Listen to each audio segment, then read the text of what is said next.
much more than anything in this world. Nothing compares to you, Lord. You're the King of kings and Lord of all lords. Jesus, you're my love, my strength. My heart longs for a friend like you. Jesus, you're my love, my strength. My heart longs for a friend like you. प्रभु यीशु के नाम से शालोम। सब ठीक बा? आइए हमनी का सब लोग मिल करके भजन संहिता 55 से पढ़िया। हे परमेश्वर, हमारा प्रार्थना की ओर कान लगाई और हमरा गिड़गिड़ाहट से मुंह मत मोड़ी। हमरी ओर ध्यान दे के हमके जवाब दें। हम चिंता के मारे छपटा जाली और व्याकुल रहिला, काहे कि शत्रु कोलाहल और दुष्ट उपद्रव करत हमें। वो हमारा पर दोष लगावेलन जा और क्रोध में आके हमके सतावेलन। हमार मन भीतर ही भीतर संकट में बाटे और मौत के भय हमरा में समा गईल बाटे। भय और कंपकंपी हमके पकड़ लेले बा और भय के कारण हमार रोवा रोवा खड़ा भइल बाटे। तब हम कहली कि भला होइत कि हमार कबूतर जैसे पाँख होइत तो हम उड़ जैती और आराम पैती। देखी, फिर हम उड़त उड़त दूर के निकल जैती और जंगल में बसेरा लेती। हम प्रचंड आंधी के झोंका से बच के कोनो शरण स्थान में भाग जैती। 1 से लेके 5वीं आयत तक या 9वां पद तक हमनी का दाऊद के परिस्थिति देखेली। फिर 9 से लेके 15 आयत तक हमहन दाऊद के बैरी लोग के बारे में देखेली जा और 16 से लेके 22 पद तक हमहन देखल जाओ तो वहाँ दाऊद प्रभु परमेश्वर के बारे में बात करत हमें। यदि रवा ये तीनों विषय के लिखब तो काफी अच्छा होखी। सबसे पहले हमन देखत हैं दाऊद के स्थिति के। कुछ ठीक नहीं के हो का आज बाटे केहू यहाँ पर हमारा साथ कुछ ठीक नहीं के हो। दाऊद के साथ भी कुछ ठीक नहीं के हो। साधारणतः यदि हमनी का भजन संहिता के पढ़े लीजा या मनन करे लीजा तो टिप्पणी में हमनी का ओकरा भूमिका के पावे लीजा, और यदि हमनी का ओके गौर से पढ़ी और समझी तो भजन संहिता के समझे में और मददगार होई। जब हमनी का 54 भजन संहिता के देख लीजा, हमनी का समझ लीजा कि साउल दाऊद के पकड़े के कोशिश कैले। दाऊद जीप नामक जंगल में छिपल रहले, वहां शरण ले रहले। वहां के जीपी लोग साउल के पास जाके कहत हमें दाऊद यहाँ पर हमें, और यदि तू दाऊद के पकड़ल चाहत रह तो वहां जाके पकड़ सकेला, कह के दाऊद के साथ विश्वासघात करेलन। तब दाऊद भजन संहिता के लिखेलन, भजन संहिता 54। और वो भजन संहिता के ऊपर वो भजन संहिता के लिखला के कारण लिखत हमें लिखल बा, प्रधान बजाए वाला खातिर के दाऊद के मस्किल तार वाले बाजा के साथ जब जीपी लोग आके साउल से कहले का दाऊद हमनी के बीच में छिपल ना हमें, तो यहाँ पर हमनी का साफ रीति से देख सकिले जा कि कौना परिस्थिति में दाऊद वो भजन के लिखले रहले। तो 55 भजन संहिता में आवत आवत वहाँ पर कौना परिस्थिति में वो भजन संहिता के लिखल बा ओकरा कारण के वहाँ ना बतावल हवे। बाकी वो भजन संहिता के भूमिका के समझे खातिर के वो भजन संहिता के गहराई से वहाँ अध्ययन करी तो वहाँ कई गो बात के जान पाई।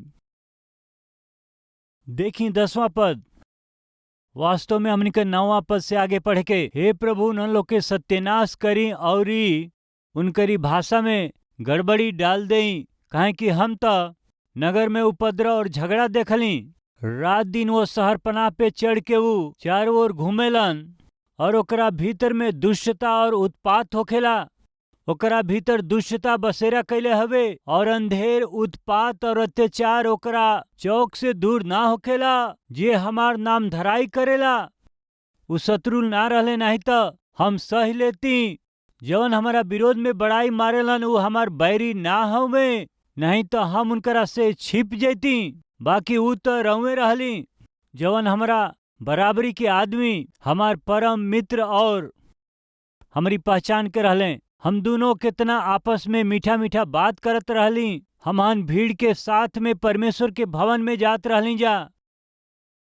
ये भजन संहिता के पढ़त समय में जौन बात हमनी का समझ सकेली जा उहे कि दाऊद एगो भयंकर विपरीत परिस्थिति में पड़ल हवे और ई परिस्थिति उनकरा जीवन में एगो ऐसन आदमी के वजह से आइल जेकरा पर वो अधिक विश्वास करत रहले। जवन हमार बड़ाई मारेलन उ हमार बैरी ना रहले, नहीं तो हम उनकरा से छिप सकत रहली। हमहन दोनों जना खाना खैले हई। हमहन दोनों मिलके प्रभु के भवन भी गईली। हमहन दोनों जना बहुत समय साथ में रह के बितौले हई।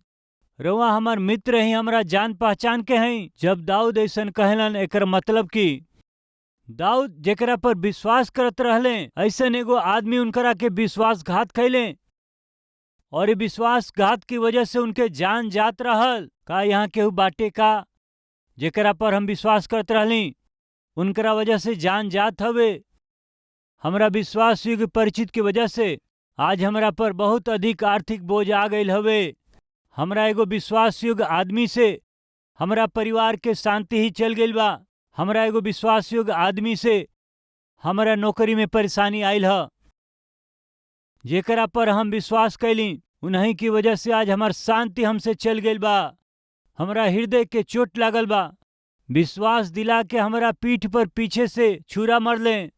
का ऐसन परिस्थिति से रुआ गुजरत हई का? तो सुनी जा, आत्मिक यात्रा में ही हो सकेला। कब रउरी साथ में विश्वासघात होकेला जानिला? जब रउआ पूरा विश्वास करीला। जेकरा पर वह विश्वास ना करीला वो विश्वासघात ना कर सकेलन। एगो नमूना से हम समझावत हई। मान ली रउआ बस में यात्रा करत हई और एगो आदमी रउरी पास में बैठल हमें त उ रउआ से बहुत अच्छा से बात करत हमें, प्यार से बात करत हमें और ऐसे बात करत करत जान पहचान बढ़ जाला, विश्वास बढ़ जाला। एगो होटल पर गाड़ी रुक जाले। रउआ बाथरूम में जाइल चाहत हई। रउरी पास छोटा एगो बैग बा। यदि रउआ पास वाले व्यक्ति पर विश्वास करब तबे कहब भैया जरा सुना, थोड़ा बाथरूम में हम जाके आइल चाहत हई, हमारा बैग के थोड़ा देख लिह। विश्वास करब तबे कहब। विश्वास करब तबे त अपना सामान के रुआ उनकरा पास में छोड़ के जा सकिला। बाकी वापस अइला पर वो नहीं बैग नहीं। का भइल? पहले वो विश्वास दियौले फिर विश्वासघात कैले। बस में चढ़ते ही रुआ एगो आदमी के देखेली और वो अलग दिखाई देत हमें। उनकर चाल ढाल, उनकर नजर रुआ के अच्छा नेखे लागत। उनकरा हाव भाव के देख के रुआ वहाँ उनकरा पर रुआ संदेह करत हई। का उनकरा भरोसा रउआ बैग छोड़ के जाए? गलती से उनकरा आस पास भी रउआ ना भटकब। तो साधारण रूप से जब मनुष्य के ऊपर विश्वास करेला तबे विश्वासघात होला।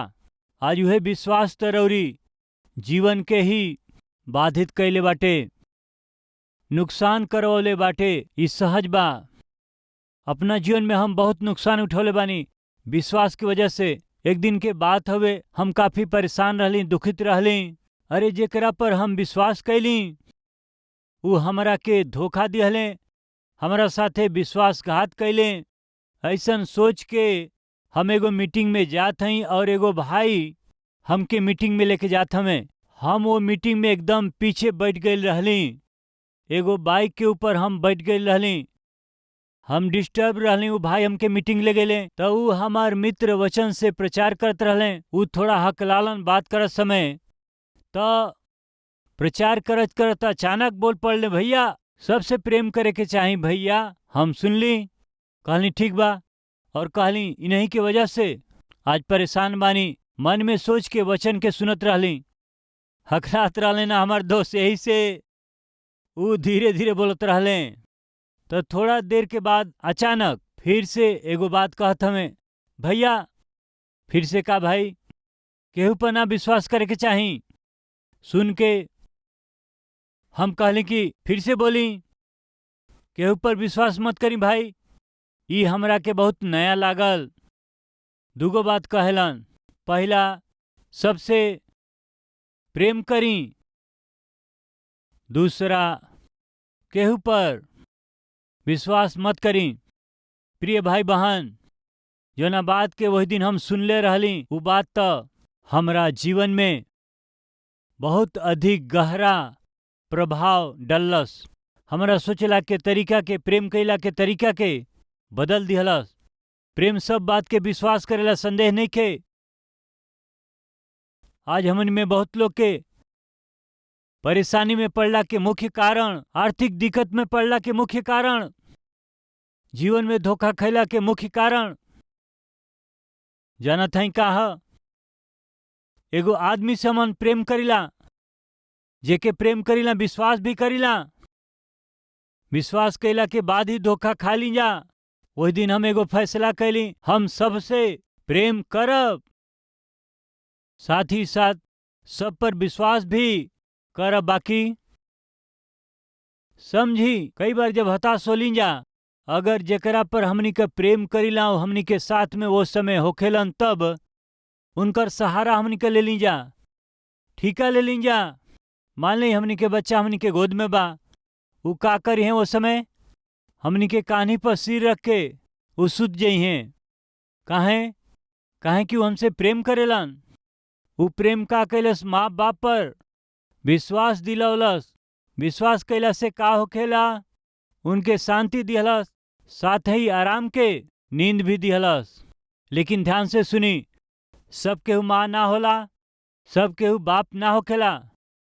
कुछ ऐसन भी होखेलन प्रेम कैला के ढोंग करेलन, विश्वास के दिलावेलन और पीछे से विश्वासघात करेलन।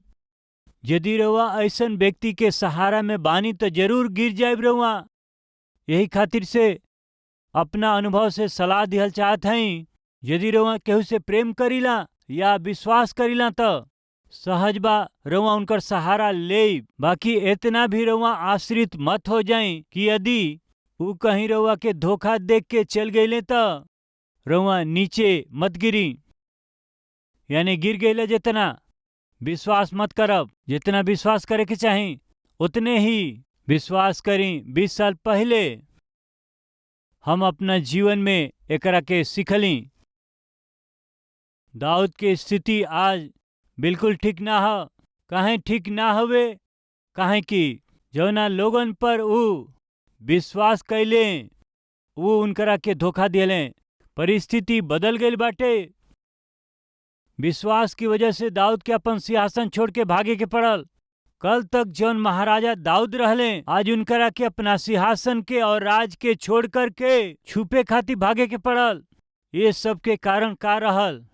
विश्वास। अपना आसपास के परिस्थिति जब देखले, जब उनकरा साथ विश्वासघात भइल, परिस्थिति जब हाथ से बाहर निकलत रहे, तब दाऊद का करत हमें रोवेलन। मतलब प्रार्थना करत हमें, का आज केहू बाटे का हमार परिस्थिति अच्छा नहीं खे, परिवार के परिस्थिति अच्छा नहीं खे, हमारा बेटी के स्थिति ठीक ना हुए, हमारा बेटा की स्थिति ठीक ना हुए, हमारा आर्थिक स्थिति ठीक नहीं खे, हमार तबीयत अब ठीक नहीं खे, हमारा नौकरी के स्थिति अब ठीक नहीं खे। आज रउआ प्रभु के उपस्थिति में आयल हई, जवन कोनो परेशानी के साथ प्रभु के सामने आयल हई, वो खाली रउए के पता बा। बाकी सुनी, परिस्थिति चाहे कितनो भी खराब होके ओके ठीक करे वाला जन के हम जानत हैं उनका नाम यीशु मसीह हवे। जब परिस्थिति ठीक ना हुए, जब स्थिति विकट हवे, विपरीत ह, दाऊद आंसू बहावत हमें। उनकरा आसपास सब कुछ अस्त व्यस्त रहे। वो स्थिति में वो का करत हमें? प्रार्थना करत हमें। दाऊद के आसपास के परिस्थिति का कैलस? उनके प्रभु की ओर खींच लिहलस।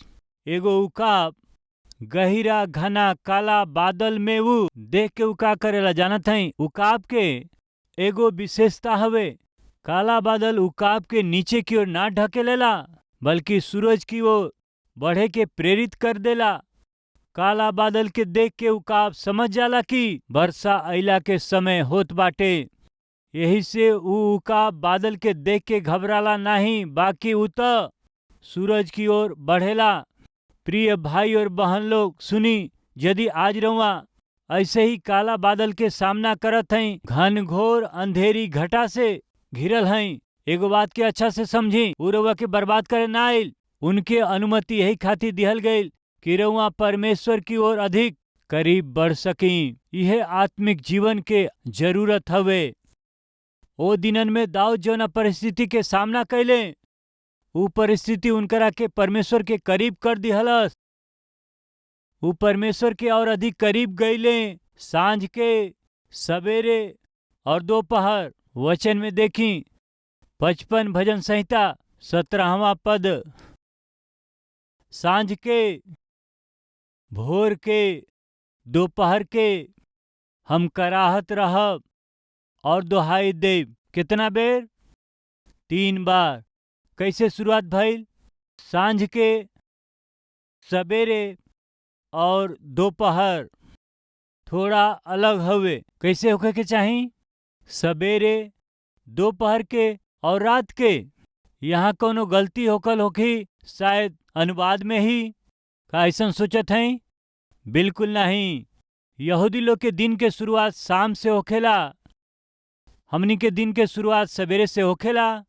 शाम के 6 बजे से दूसरा दिन शाम के 6 बजे तक उनकरा खातिर एक दिन होई। हमनी के दिन रात के 12 बजे से अगला दिन रात के 12 बजे तक होखेला।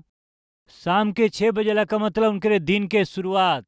दाऊद कहलन सांझ के, यानी उनकरा दिन के शुरुआत से ही प्रभु से करब। अपना दिन के शुरुआत प्रार्थना से ही करब। यही से ऊ सांझ के कहेलन, दिन के शुरुआत प्रार्थना से ही करेलन। भोर के ऊ प्रार्थना करेलन, दोपहर के ऊ प्रार्थना करेलन। काहे ऊ इतना प्रार्थना करत हमें यदि पूछल जाओ त? परिस्थिति त दाऊद के पूरा तरह से प्रभु पर निर्भर रहे खातिर, परमेश्वर पर आसरा खातिर ढकेल दिहलस। काहे कि अब दाऊद ऐसा स्थिति में ना रहले जहाँ ऊ अपना समझ से और अपना ताकत से अपना आप के बचा सकें। भाई और बहन लोग ध्यान से सुनी जा। राउर बैंक बैलेंस थोड़ा समय तक रउआ के बचा सकेला। राउर बंधु मित्र रउआ के थोड़ा समय तक मदद कर सकेलन। राउर पदवी, राउर अहोदा, राउर प्रसिद्धि, राउर ख्याति, राउर नाम, राउर काम थोड़ा समय तक रउआ के मदद कर सकेला। बाकी कभी कभी समस्या आवेला कि उनकरा सामने झुके खातिर बिल्कुल मना कर देली।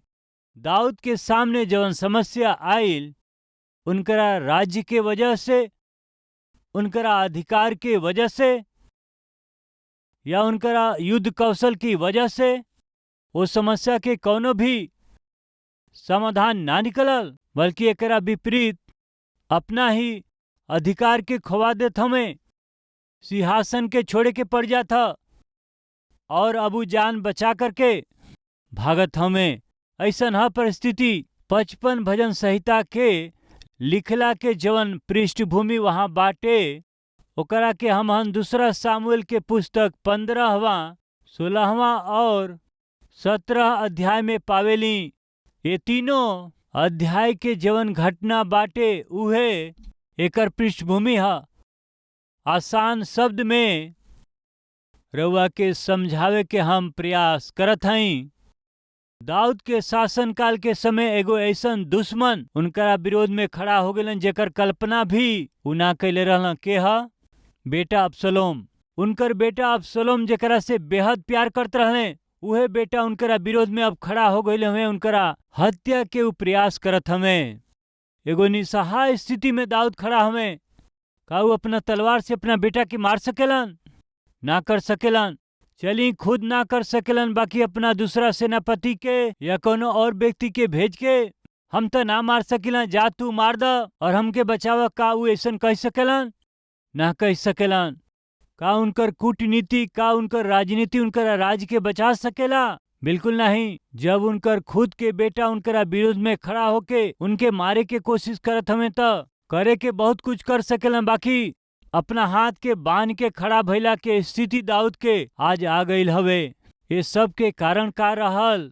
जौना मंत्री पर सबसे अधिक वो भरोसा करत रहला उ मंत्री त अहीतोपेल दाऊद के छोड़ शत्रु बनल अबसलोम के साथी हो जात हवे। दाऊद के विषय अहीतोपेल के सब कुछ पता बा। दाऊद के कैसे पकड़ सकीलन जा, कैसे उनके मार सकेलन जा, दाऊद कब कहाँ हुई है, दाऊद के ताकत का है, दाऊद के कमजोरी का हवे, सब जाने वाला मंत्री रहले अहीतोपेल। दाऊद के यदि कबो सलाह के जरूरत पड़े तब वो समय दाऊद अहीतोपेल के सलाह के यहाँ तक मानत रहले कि माना कि वो परमेश्वर की ओर से सीधे आयल सलाह हवे।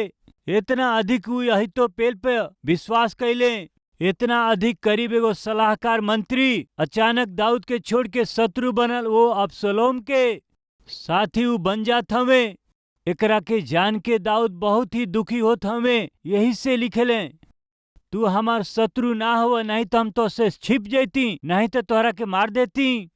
तो फिर तू के हवा? लिखेलन उ काम करे वाला, तू हमार परम मित्र हवा। जीवन हमार नाम धराई करेलन वो हमार दुश्मन ना हवन, नहीं तो उनके हम सह लेती। जीवन हमारा विरोध बड़ाई मारेलन वो हमार बैरी ना रहले, नहीं तो हम तो उनसे छिप जेती। यहाँ दाऊद अबसलोम के बात करत हमें, बाकी वो तो तू ही रहला हमारा बराबरी के मनुष्य। यहाँ दाऊद अहीतोपेल के बात करत हमें, हमार परम मित्र हमरा पहचान के रहले, हमारा साथ वाले रहले, हमारा परिचित रहले। हमहन दोनों आपस में कितना मीठा मीठा बात करत रहली जा, मिल के मौज मस्ती करत रहली, भोजन करत रहली, कई गो योजना मिल के बनौली जा। तू तो हमार परिचित रहला। लिखत हमें, हमहन भीड़ के साथ में परमेश्वर के भवन में जात रहली जा। देखत हई दाऊद कैसन परिस्थिति में हमें, तो अपना ये परिस्थिति खातिर दाऊद यहाँ का करत हमें, अपना वेदना के प्रकट कैले, परमेश्वर के सामने जाके अपना वेदना के प्रभु के सामने वो व्यक्त करत हमें। आज परिस्थिति ठीक नहीं के कहे वाला भाई या बहन, जेकरा पर रउआ विश्वास कैली उहे रउआ पर विश्वासघात कैले, जेकरा के रउआ आपन कहली उहे लोग हमारा पीठ पे छुरा मरले। यदि आज रउआ ऐसा कहत हई तो रउआ के का करे के ह जानत हई, रउआ के प्रभु के पास आके प्रार्थना करे के ह।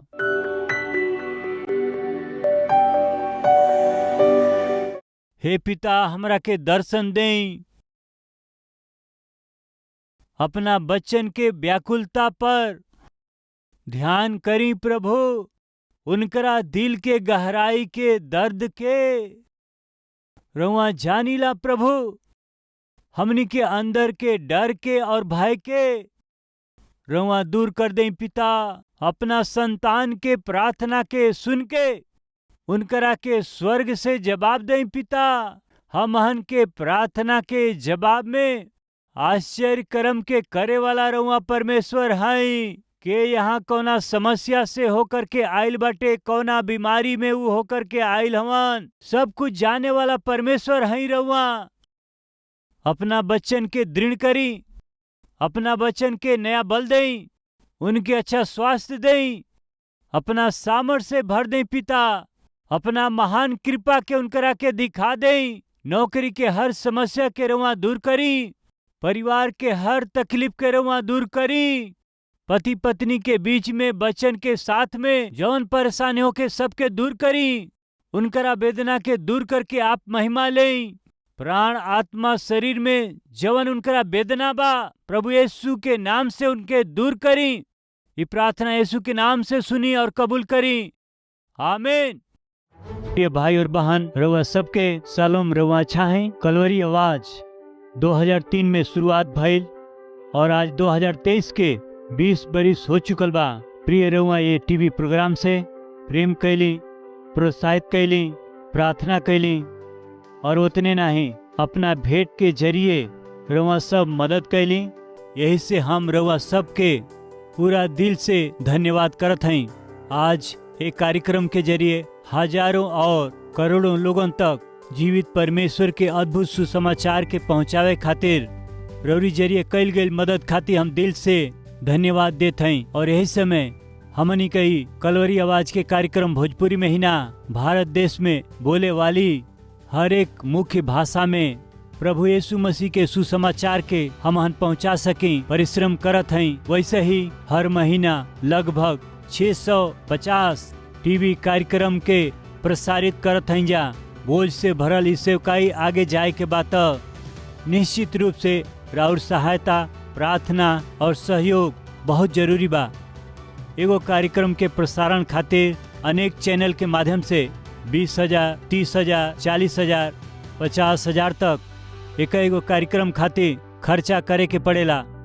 प्रभु यदि रउआ के अगुवाई करें त ये टीवी कार्यक्रम के मदद करे खातिर रौरी मन में बोझ दिहला से निश्चय प्रार्थना करके ये सेवकाई के मदद करी। हम चाहत हई प्रिय हैदराबाद में हर शनिवार के होखे वाला स्पॉन्सर मीट में रउआ शामिल होके रौरी परिवार की ओर से एगो टीवी कार्यक्रम के सहायता कैला के जरिए सुसमाचार के लाखों लोगन तक पहुंचाई। हम विनती करत हई प्रिय ये हफ्ता में परिवार में केहू को जन्मदिन बाका या परमेश्वर रौरी जीवन में कोनो शुभ काम कैले हमें का, रौरी प्रार्थना के जवाब देले हमें का, देले हुआ तक का रउआ धन्यवादी होके कलवरी आवाज के मदद करब या परमेश्वर संतान के आशीष देले, नामकरण करे के होके, अक्षर अभ्यास करे के हो, अन्न सेवन करे के होके, ये शुभ काम के हमारा हाथ के जरिए रौरी बच्चन के जीवन में करवावे के आशा करत हई त शनिवार के कलवरी के आवाज के सहायता करके रौरी जीवन के शुभ काम के हमारा साथे खुशी मनावे खातिर रउआ सबके हम प्रेम से स्वागत करत हई। यानी हमारा परिश्रम में रउआ सहभागी होके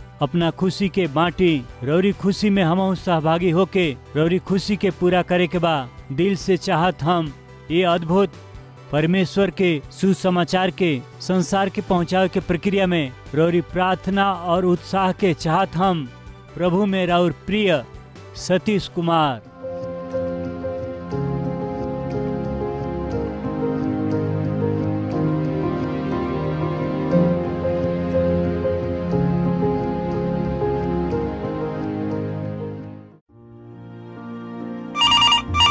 शालोम। कलवरी प्रेयर टावर में राउर स्वागत बा। यदि तोहन लोग में से 2 जना पृथ्वी पर एक होके कोनो बात के मगबत तो ऊ हमारा पिता की ओर से जौन स्वर्ग में बाड़ा उनकरा खातिर हो जाई। ऐसा यीशु मसीह हमनी के सिखौले। रौरी साथ मिल के रौरी जरूरत खातिर प्रार्थना करे खातिर के प्रभु के सेवक डॉक्टर पी सतीश कुमार के जरिए शुरू भइल अद्भुत सेवकाई है कलवरी प्रेयर टावर। रउआ कोनो राज्य के हुई, कोनो भाषा बोली, रौरी साथे मिल के रौरी भाषा में रौरी जरूरत खातिर 24 घंटा प्रार्थना करे खातिर प्रार्थना योद्धा तैयार बने। हर रोज 5,000 से ज्यादा हमारी पास प्रार्थना विनती आवेला। कॉल नंबर पर कॉल करी, हमहन के प्रार्थना योद्धा के साथ मिल के प्रार्थना करी और प्रभु से जवाब पाई। प्रार्थना के जरूरत खातिर हमार संपर्क के नंबर बाटे 9100901080। हमार पता बा Calvary post box number 30, Kukatpally, Hyderabad 72।